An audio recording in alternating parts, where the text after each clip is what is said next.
अफगानिस्तान में तालिबान शासन ने पूरे देश को पूरी तरह से अपने कब्जे में कर लिया है। लोकतांत्रिक व्यवस्था को पूरी तरह से ध्वस्त करते हुए सभी सरकारी संस्थाओं पर अब तालिबानी आतंकियों का कब्जा हो चुका है।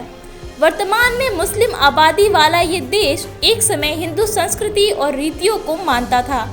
आइए आपको ले चलते हैं इतिहास के पन्नों में और बताते हैं अफगानिस्तान का इंडिया कनेक्शन।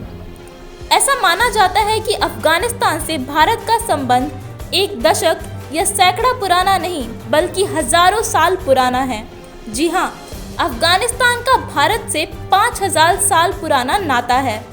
और तो और इतिहास के सबसे बड़े युद्ध माने जाने वाले महाभारत के षड्यंत्र का आरंभ भी यहीं से हुआ था। आइए आपको बताते हैं कि अफगानिस्तान का संबंध आखिर किस तरह महाभारत काल से है और देते हैं आपको रोचक जानकारियां। कांधार का नाम पहले गांधार था।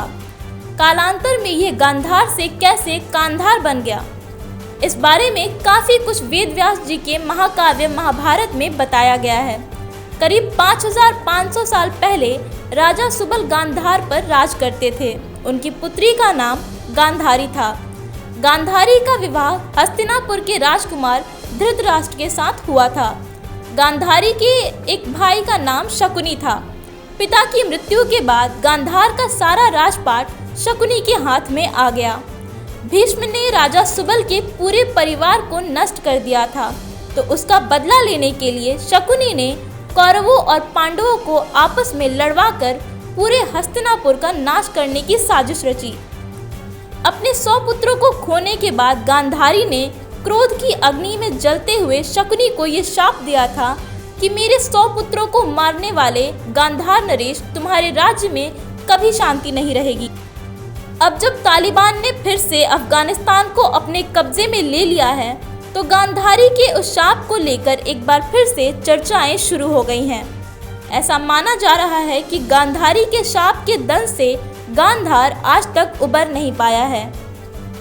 ऐसा माना जाता है कि पांडवों के हाथों पराजय के बाद कौरवों के सैकड़ों वंशज अफगानिस्तान में आकर बस गए थे। यहाँ उन्होंने अपने शकुनी मामा के प्रांत गांधार में शरण ली थी। फिर यहाँ से वह धीरे धीरे इराक और सऊदी अरब में जाकर बस गए। महाभारत काल की समाप्ति के बाद यहाँ धीरे धीरे बौद्ध धर्म का प्रचार प्रसार होने लगा। यहाँ तक कि एशिया के कुछ भाग में बौद्ध धर्म तेजी से फैलने लगा। भगवान शिव की पूजा यहाँ धीरे धीरे समाप्त होने लगी और इसके बाद बौद्ध धर्म के अनुयायी अपने धर्म को बढ़ावा देने लगे। मुस्लिम शासकों के यहाँ कब्जा करने से पहले कई मौर्य शासकों ने यहाँ पर राज्य किया।